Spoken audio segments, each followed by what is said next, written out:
Have you noticed your pot soil becoming hard like a stone? When soil gets compacted, roots can't breathe, plants stop growing, and flowers and fruits disappear. No matter how much you water or fertilize, the plant still looks weak. The real reason? A lack of beneficial microbes and organic matter in the soil. When these natural helpers decrease, the soil becomes lifeless and tight. But don't worry.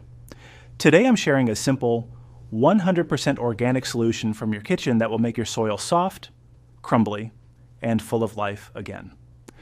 Before planting, always prepare a good potting mix. Use river soil, Bhal soil, mix 50% leaf compost or well-decomposed cow dung, and you can also add sand or coco peat for better drainage. Now let's make the powerful liquid fertilizer.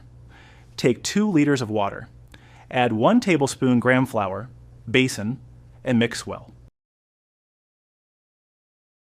Then add 1 tablespoon crushed jaggery, and stir until dissolved. That's it. This mixture is rich in nutrients like nitrogen and phosphorus.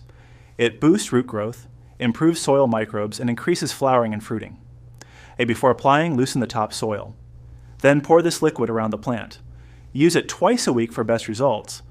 Try this simple method and watch your plants grow greener, healthier, and stronger. If you found this helpful, don't forget to like, share, and subscribe for more organic gardening tips.